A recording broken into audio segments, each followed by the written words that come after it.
Bom dia, pessoal. Aqui quem fala é o professor Paulo Barff e nós vamos conversar sobre ciências, a célula, a vida que a gente não vê. Vem comigo. A vida que a gente não vê. Nós, seres humanos, como todos os seres vivos, nascemos, crescemos, amadurecemos, podemos nos reproduzir e morremos. Observe algumas partes do nosso corpo na imagem apresentada ao lado. Nosso corpo é formado por diferentes estruturas e cada uma delas com funções muito importantes. Uma, pessoal, dessas estruturas apresentadas aqui, elas são independentes, mas nós dependemos desse conjunto para ter uma vida saudável, né? O homem, sem o sistema cardiovascular, ele não sobrevive. Sem o sistema nervoso, ele não consegue ter coordenação motora, não consegue se movimentar. Sem o sistema respiratório, ele não sobrevive, porque nós dependemos do oxigênio, da respiração. Sem o sistema digestório para processar os alimentos e retirar as vitaminas para o nosso corpo, o corpo também não sobrevive. Sem o sistema esquelético, né, sem o esqueleto, nós seríamos uma massa de carne, né? Então, o sistema esquelético, o esqueleto, ele dá sustentação ao nosso corpo. E o sistema muscular, ele é como se fosse um amortecedor.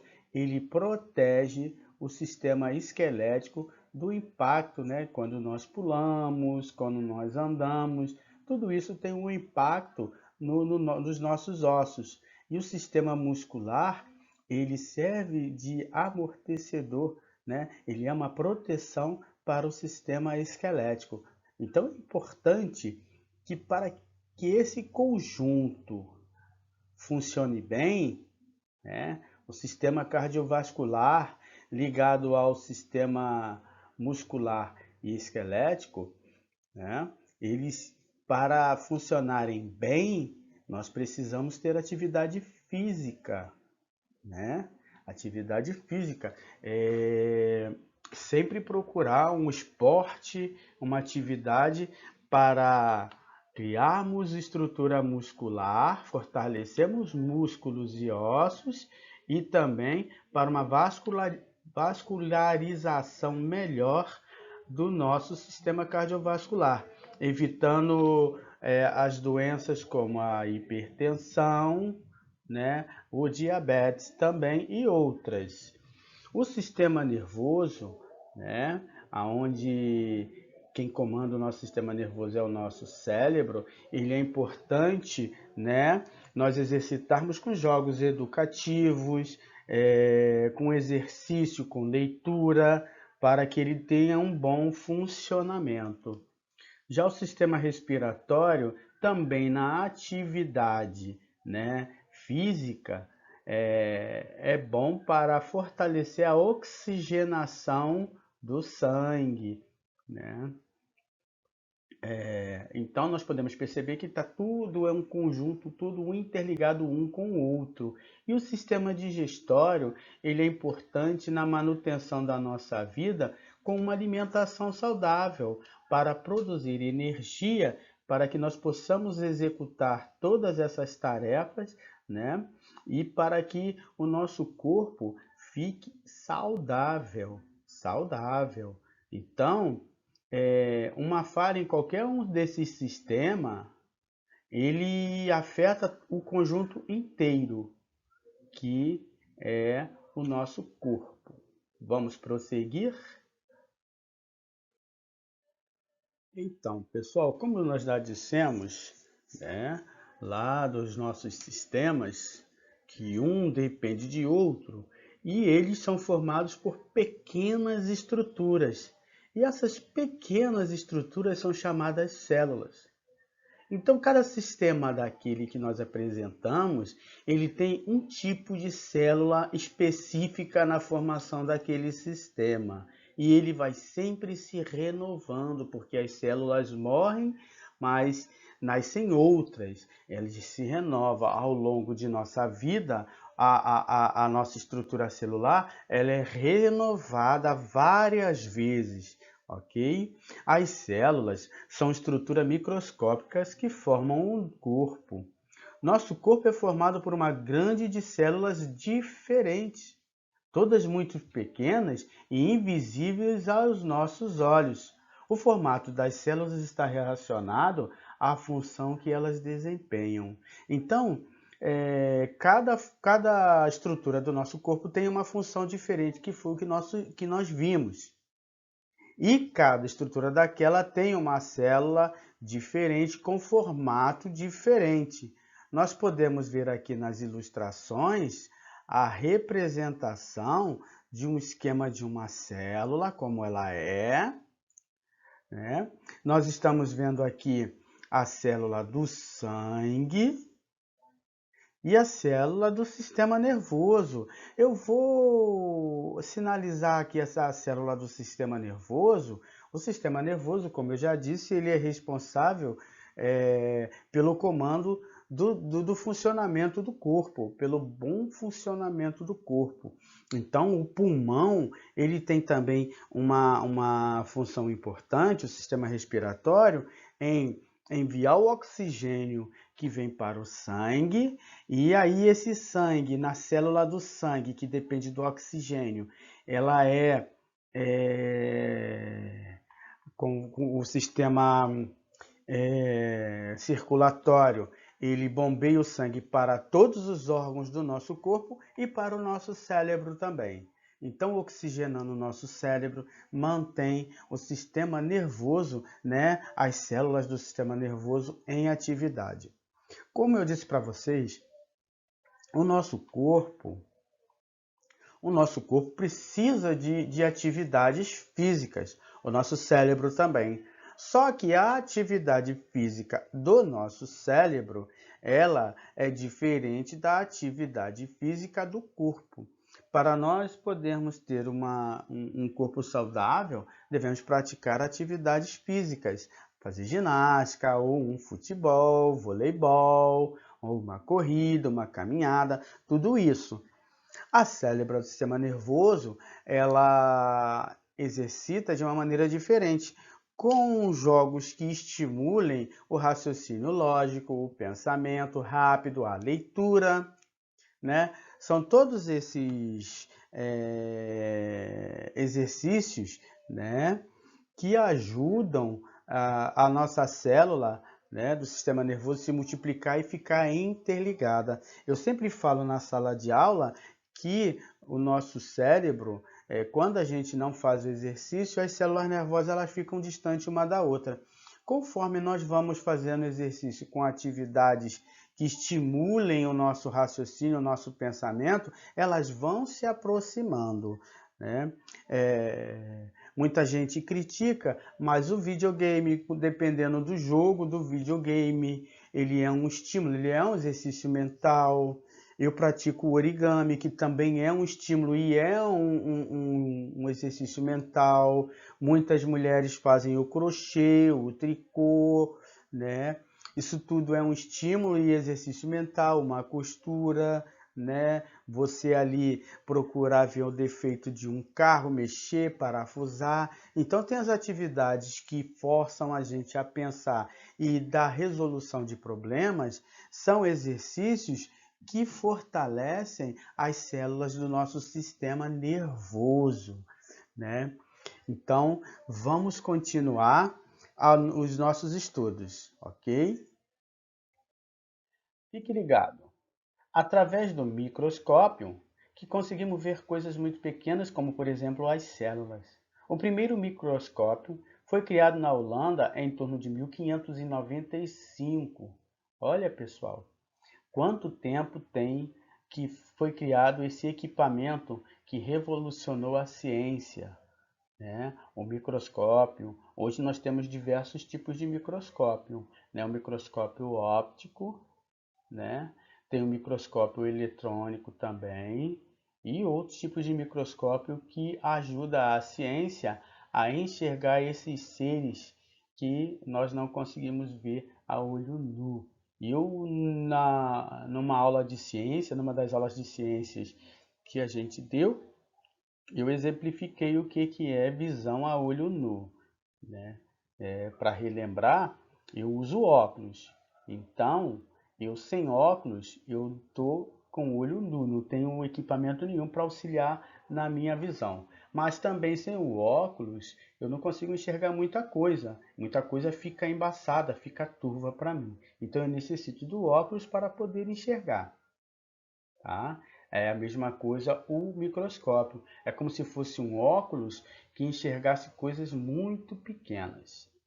Pensando, microscópio, microcefalia, micróbio, micro-ônibus, né?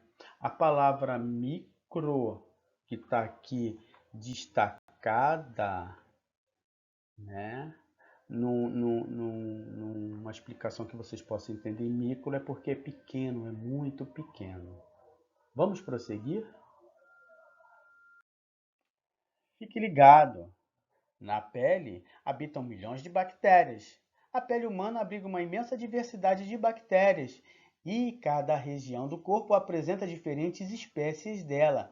As bactérias que vivem em nossa pele são inofensivas e essenciais à saúde da nossa pele e à nossa própria saúde. Agora é com você.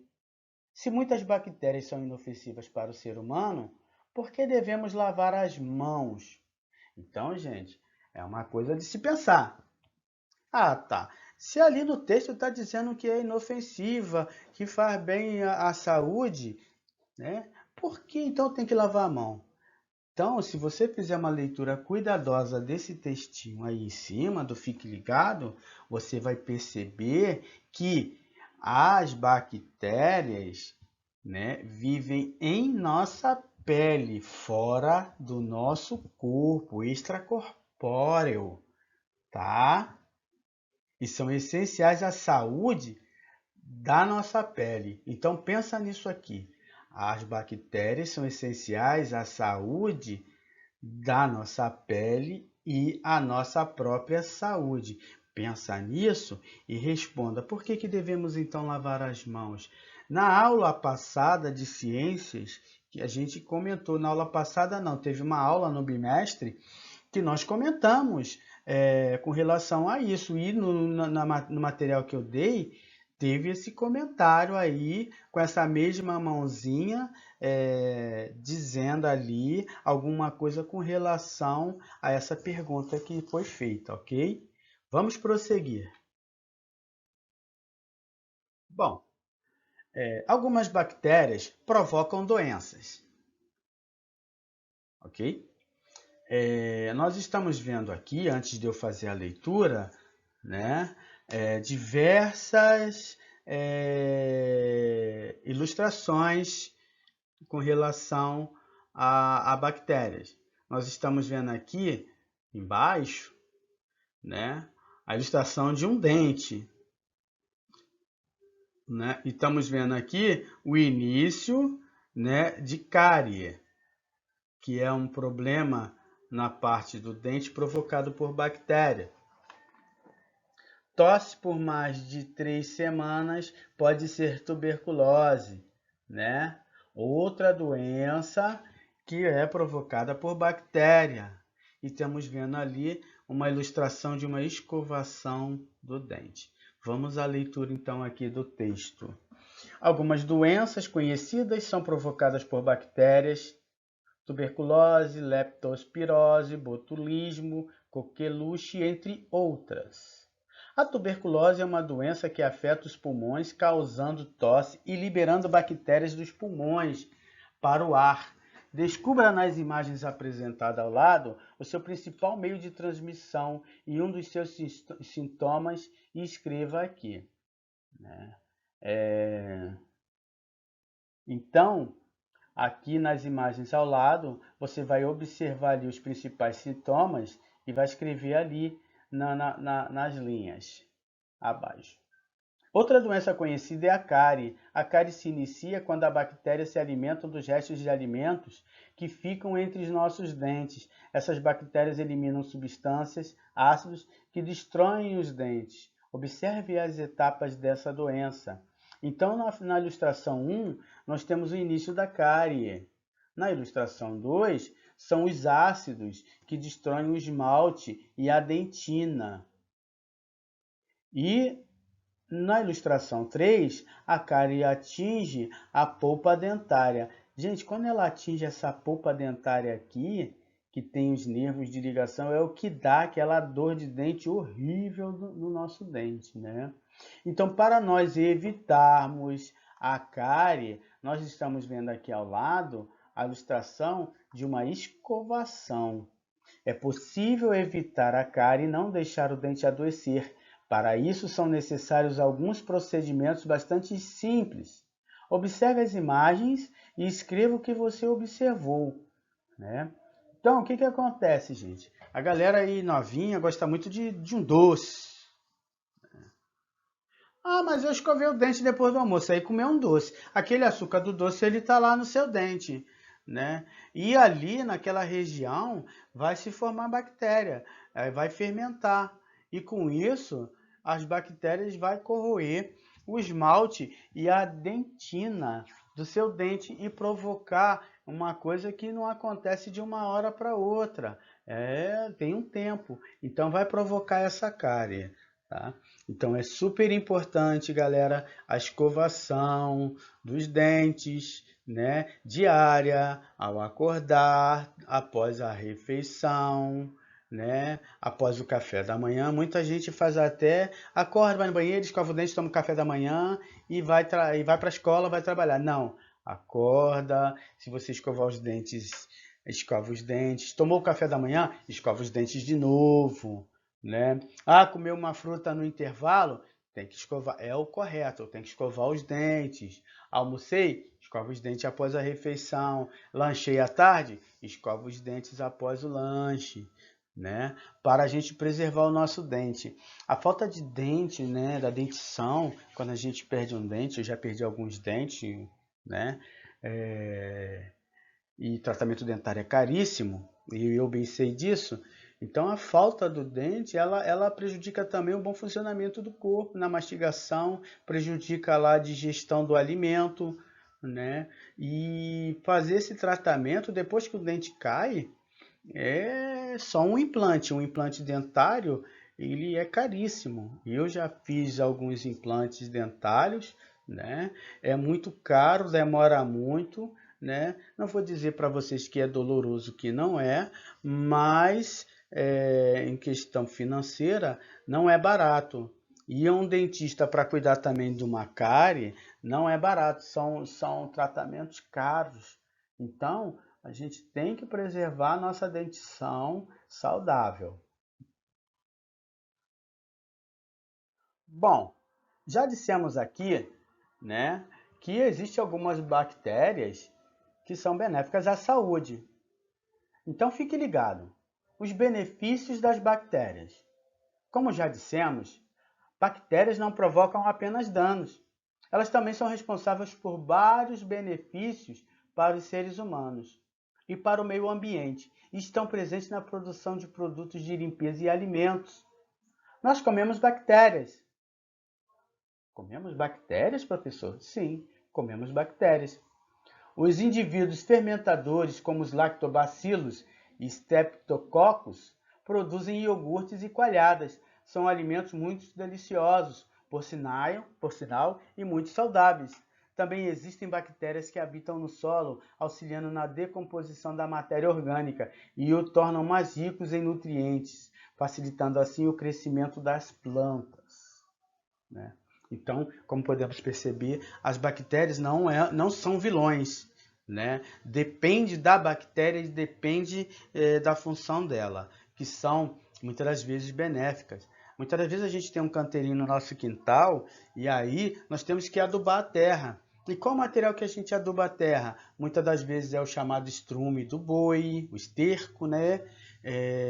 Alimentos, casca dos alimentos, né? De verduras, né, que é descascadas, de frutas que são descascadas.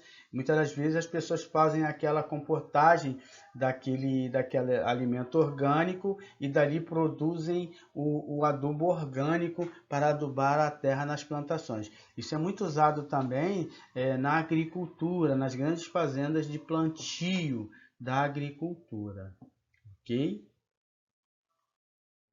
Então, pessoal, fechando essa aula, né, nós temos aqui a ilustração da folhinha que nós estamos usando para fazer essa aula de ciências. Espero que vocês aproveitem e aprendam um pouco mais com essa aula de ciências às células.